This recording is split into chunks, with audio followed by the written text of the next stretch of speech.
Hello friend, आप सभी का स्वागत है Abhijeet study point YouTube channel में। आज के इस वीडियो में UP triple S C PET exam के लिए जीके के 25 प्रश्नों का टेस्ट करने वाले हैं। और अगर इन 25 प्रश्नों में से आपके 12 प्लस प्रश्न बिल्कुल सही हो जाते हैं तो आप पेट एग्जाम में काफ़ी अच्छा स्कोर कर सकते हैं। तो आज की क्लास से कितने प्रश्न आपके बिल्कुल सही हुए हैं या कमेंट आप जरूर कीजिएगा। आज की क्लास का आपका सबसे पहला प्रश्न है, नाथुला दर्रा किस राज्य में स्थित है यह आपको बताना है। नाथुला दर्रा और जो जेलेपला दर्रा है दोनों सिक्किम राज्य में हैं। तो यहाँ पर आपका ऑप्शन नंबर बी बिल्कुल राइट आंसर हो जाएगा, इंपॉर्टेंट है आपके एग्जाम के लिए। इसके अलावा आपसे पूछा जा सकता है, माना दर्रा, नीति दर्रा, लिपुलेख दर्रे, यह उत्तराखंड में है, यह पॉइंट आपको याद रखना है। इसके अलावा सिपकिला दर्रा है, रोहतांग दर्रा है, बड़ा लाचा दर्रा है हिमाचल प्रदेश में। तो इन सब पॉइंट को आपको याद रखना है। इसके बाद देखिए आपका यहाँ पे नेक्स्ट प्रश्न दिया गया है, कौन से देश पाक जल डमरू मध्य से जुड़े हुए हैं। तो इसका देखिए आपको यहाँ पे सही जवाब बताना है। पाक जल डमरू मध्य से भारत और श्रीलंका देश जुड़ा हुआ है, तो यहाँ पर आपका ऑप्शन नंबर ए वाला बिल्कुल राइट आंसर हो जाएगा। अगला प्रश्न आपके सामने है, इसका आंसर आपको करने हैं। 1932 ईस्वी में जो अखिल भारतीय हरिजन संघ थी उसकी स्थापना किसने किया था यह बताना है। अखिल भारतीय हरिजन संघ की जो स्थापना है महात्मा गांधी के द्वारा किया गया था। तो यहाँ पर आपका ऑप्शन नंबर सी वाला बिल्कुल राइट आंसर हो जाएगा। बहुत सारे आपके महत्वपूर्ण संगठन और उनके संस्थापक से रिलेटेड प्रश्न हैं जो आपके एग्जाम में पूछे जा सकते हैं।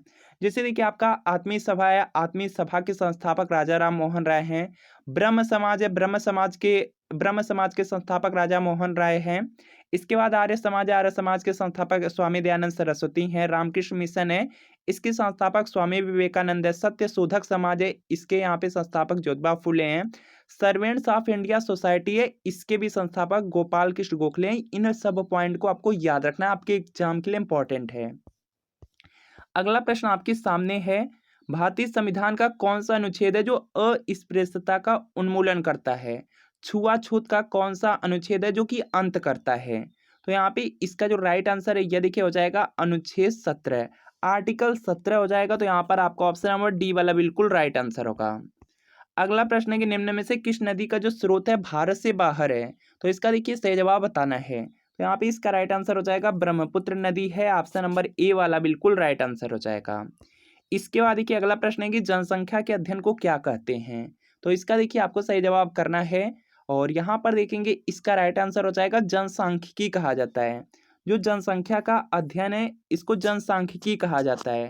तो यहाँ पे बी वाला आपका राइट आंसर हो जाएगा। इसके अलावा आपको याद रखना है, जो पक्षियों का अध्ययन है ऑर्निथोलॉजी कहा जाता है। भूकंप का अध्ययन पूछा जा सकता है, सिस्मोलॉजी कहा जाता है। इन पॉइंट को याद रखना है। इसके बाद देखिए अगला प्रश्न आपका यहाँ पर है कि सार्क का मुख्यालय स्थित है। तो इसका देखिए आपको यहाँ पे सही जवाब बताना है। सार्क का मुख्यालय काठमांडू में है, तो यहाँ पर आपका ऑप्शन नंबर सी वाला बिल्कुल राइट आंसर हो जाएगा। बहुत सारे ऐसे प्रश्न हैं जो आपके यहाँ पे अंतर्राष्ट्रीय संगठन और उनके मुख्यालय से हैं जो आपके एग्जाम में पूछे जा सकते हैं। जैसे देखिए पहला आपका यहाँ पर है WTO है, WHO है और आपका रेड क्रॉस है। इन सब के जो मुख्यालय हैं जेनेवा में है, इन पॉइंट को याद रखना है। इन सभी का यहाँ पे मुख्यालय जेनेवा में है। WTO का यहाँ पे फुल फॉर्म होता है वर्ल्ड ट्रेड ऑर्गेनाइजेशन, विश्व व्यापार संगठन। WHO का फुल फॉर्म होता है वर्ल्ड हेल्थ ऑर्गेनाइजेशन, विश्व स्वास्थ्य संगठन। इन सभी का मुख्यालय जेनेवा में है। इसके अलावा और भी आपको याद रखने हैं, एक आपका है यूनेस्को। यूनेस्को का मुख्यालय है पेरिस में, यह आपको याद रखना है, इम्पोर्टेंट है। इसके अलावा और भी आपके इम्पोर्टेंट यहाँ पे अंतर्राष्ट्रीय संगठन है। इसमें देखिए यूनिसेफ है, यूनिसेफ का मुख्यालय है न्यूयॉर्क में। यूनिसेफ का जो मुख्यालय है यह न्यूयॉर्क में है, यह पॉइंट याद रखना है। और न्यूयॉर्क में देखेंगे जो आपका संयुक्त राष्ट्र संघ है, UNO है, संयुक्त राष्ट्र संघ, इसका भी मुख्यालय न्यूयॉर्क में है। तो इन सबको याद रखना है।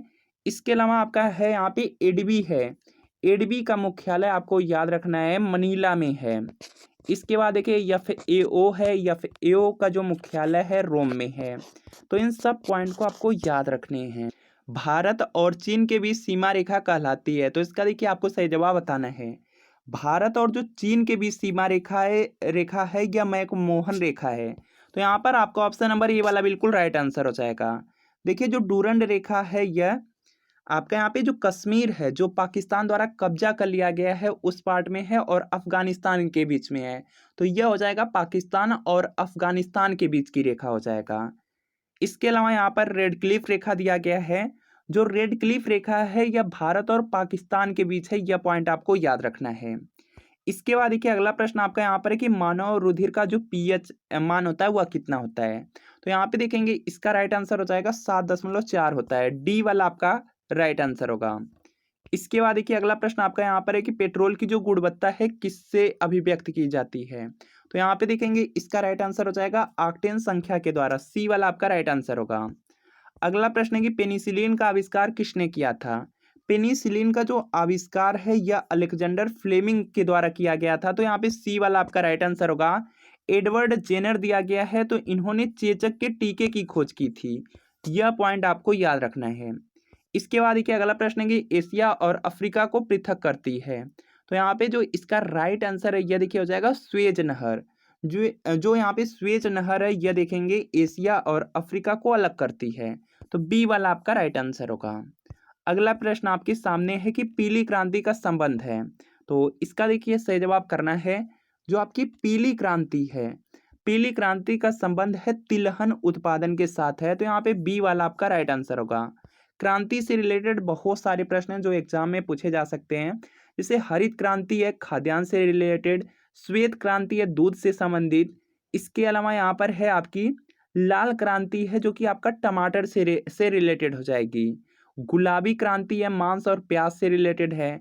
काली क्रांति है पेट्रोलियम से रिलेटेड हो जाएगी। इसके बाद देखते हैं यहाँ पे नेक्स्ट प्रश्न आपका है 44वां जो संविधान संशोधन हुआ था उसके अंतर्गत कौन सा विधिक अधिकार बन गया है यह आपको बताना है। तो यहाँ पर देखेंगे जो संपत्ति का अधिकार था यह पहले मौलिक अधिकार था। यह पहले आपका यहाँ पे मौलिक अधिकार था और 44वां जब यहाँ पे संविधान संशोधन हुआ उसमें यहाँ पे इसको मौलिक अधिकार की श्रेणी से हटा करके विधिक अधिकार कर दिया गया।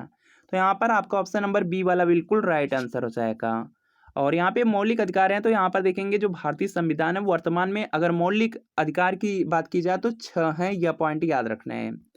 अगला प्रश्न आपके सामने है कि रामायण का अनुवाद फारसी में किसने किया था।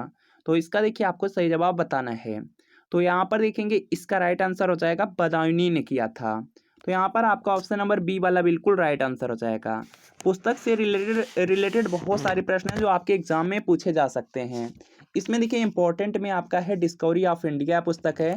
इसके लेखक हैं Pandit Jawaharlal Nehru. My country my life पुस्तक है, इसके लेखक हैं लाल कृष्ण आडवाणी।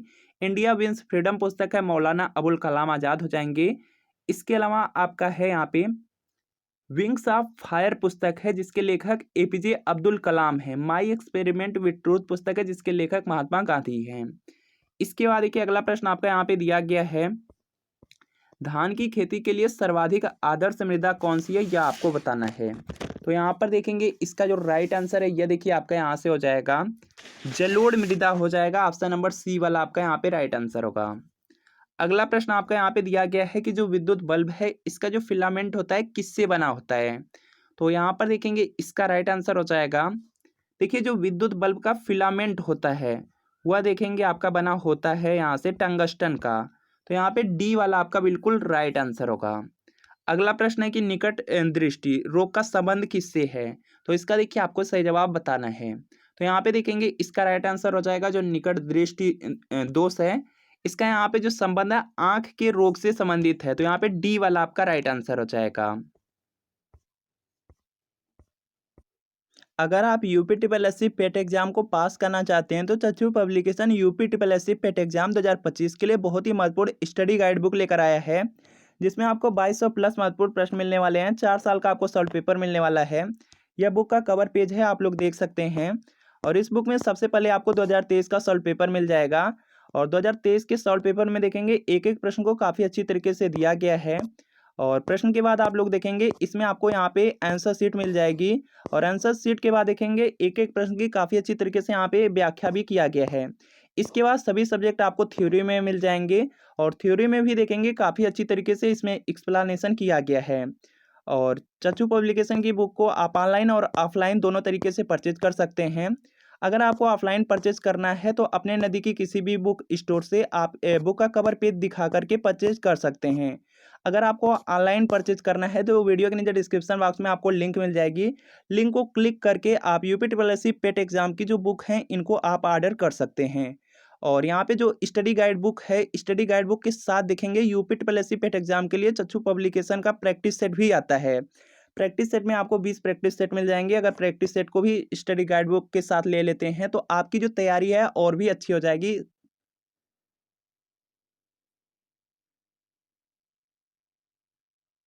लोकसभा के निर्वाचित सदस्यों की अधिकतम संख्या हो सकती है।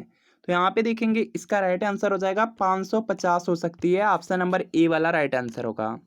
अखिल भारतीय मुस्लिम लीग की जो स्थापना है किसने किया था यह बताना है। तो यहाँ पे इसका राइट आंसर हो जाएगा सलीमुल्लाह खां हो जाएंगे। ऑप्शन नंबर सी वाला बिल्कुल राइट आंसर है। अगला प्रश्न है कि खेतड़ी निम्नलिखित में से किसके लिए प्रसिद्ध है। तो यहाँ पे इसका राइट आंसर हो जाएगा तांबा के लिए प्रसिद्ध है। तो यहाँ पे ए वाला आपका राइट आंसर होगा। अगला प्रश्न आपके सामने यहाँ पे दिया गया है, भारत का अंतिम गवर्नर जनरल कौन था। तो यहाँ पे देखेंगे इसका राइट आंसर हो जाएगा चक्रवर्ती राजगोपालाचारी थे। ऑप्शन नंबर सी वाला बिल्कुल राइट आंसर होगा। अगला प्रश्न है कि NREGP का जो संक्षिप्त रूप है वह क्या है। यहाँ पे असंक्षिप्त रूप है यह पूछा गया है। तो यहाँ पे देखेंगे इसका जो राइट आंसर है यह देखिए हो जाएगा national rural employment guarantee programme. Option number A वाला आपका बिल्कुल राइट आंसर है। इसके बाद देखिए आपका नेक्स्ट प्रश्न है, टू लाइफ्स किसने लिखा है। तो यहाँ पे जो टू लाइफ्स यहाँ पे पुस्तक है इसको विक्रम सेठ के द्वारा लिखा गया है। तो यहाँ पे ए वाला आपका राइट आंसर हो जाएगा। इसके बाद देखिए यहाँ पे नेक्स्ट है कि निम्न में से कौन सा यहाँ पे लोक या जनजातीय नृत्य है जो उत्तर प्रदेश से संबंधित है। तो यहाँ पर देखेंगे आपका हो जाएगा सौरा हो जाएगा। ऑप्शन नंबर बी में है, बी वाला राइट आंसर होगा। यह उत्तर प्रदेश के बुंदेलखंड वासियों के द्वारा किया जाता है, बुंदेलखंड के लोगों के द्वारा। तो यहाँ पे बी वाला आपका राइट आंसर हो जाएगा। देखिए जो आपके शास्त्रीय नृत्य हैं या जो आपके लोक नृत्य हैं बहुत ज़्यादा इंपॉर्टेंट है, इसको याद रखिएगा। इसमें देखिए भरतनाट्यम है तमिलनाडु का हो जाएगा, मोहिनीअट्टम है केरल का हो जाएगा, कथकली है केरल का हो जाएगा, कथक है उत्तर प्रदेश का हो जाएगा, कुचिपुड़ी है आंध्र प्रदेश का हो जाएगा, सत्रिया असम का हो जाएगा, मणिपुरी है मणिपुर का, उड़ीसी उड़ीसा का। इसके अलावा बहुत सारे हैं आपके लोक नृत्य भी हैं, जैसे आपका रासलीला हो गया, नौटंकी, कजरी, ये उत्तर प्रदेश के हैं। भांगड़ा या गिद्धा आपसे पूछ दिया जाए तो पंजाब या हरियाणा राज्य से रिलेटेड हो जाएगा। घूमर पूछा जाता है राजस्थान राज्य से हो जाएगा। गरबा या डांडिया पूछा जाता है गुजरात राज्य का हो जाएगा। यक्षगान पूछा जाता है कर्नाटक का हो जाएगा। लावड़ी पूछा जाता है तो महाराष्ट्र का हो जाएगा। इसके अलावा कुछ त्यौहार हैं जो आपके एग्जाम के लिए इंपॉर्टेंट है। इसमें है बिहू, बिहू आपका असम राज्य का हो जाएगा। पोंगल तमिलनाडु राज्य का है, ओणम केरल राज्य का है। इन सब पॉइंट को याद रखना है। तो फ्रेंड आपको बताना है कि इन 25 प्रश्नों में कितने प्रश्न आपके बिल्कुल सही हुए हैं या कमेंट आप लोग जरूर कीजिएगा। तो मिलते हैं फ्रेंड नेक्स्ट वीडियो में।